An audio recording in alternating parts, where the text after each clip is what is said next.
Bank of Oklahoma focuses on enhancing our community by investing our time and resources.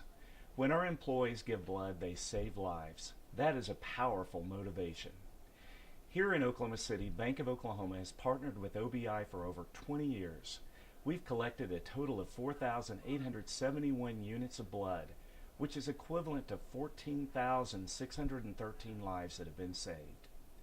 Our employees are passionate about our blood drives, and some of our employees will be willing to share their personal stories, which has become an inspiration to others to donate.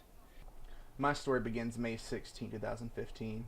My wife and I were traveling to Arkansas to visit a friend for their wedding, and I woke up that morning just to plan out the day, and I was just sitting on the couch and trying to plan things out when I received a frantic phone call from my sister screaming, "Mom won't wake up."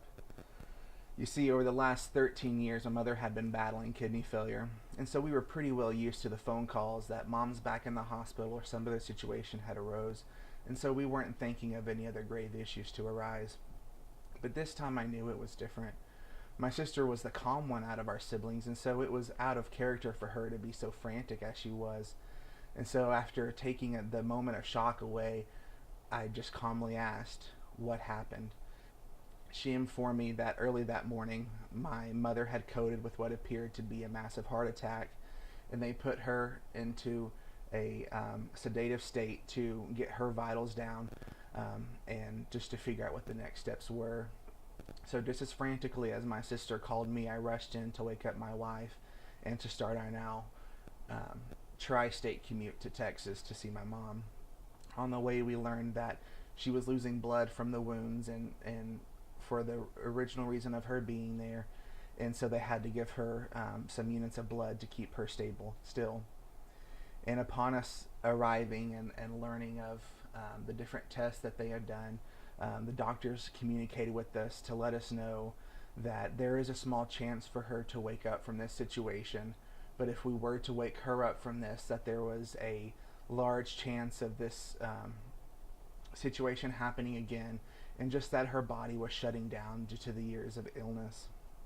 And so we spent that night just talking and praying with the family, and just talking to my sleeping mom, just to think about the wishes that she shared with us over the years if this instance was ever to occur.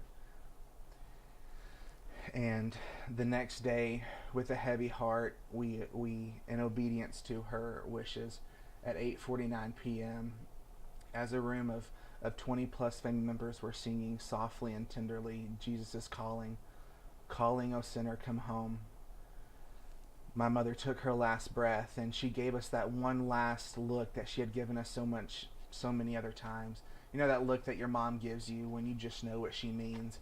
And it was just that look of everything's going to be okay. And that's just something we needed. And so you may hear this story and think that it's not a successful story, but I beg to differ, because through a donation, it allowed me, Jordan Goforth, to have that last moment with his mother, to know, to get that look, to know that everything's going to be okay. And yes, this story may be from Texas, but don't think your time, efforts, and donations are ever done in vain here, because there could be a young man here in Oklahoma sitting on his couch waiting for his day to start, and he receives the call, and with your time, your donations, and your efforts, allow him that last chance to see his mom. On behalf of Bank of Oklahoma, I would just like to say thank you for your generosity and your care about saving lives.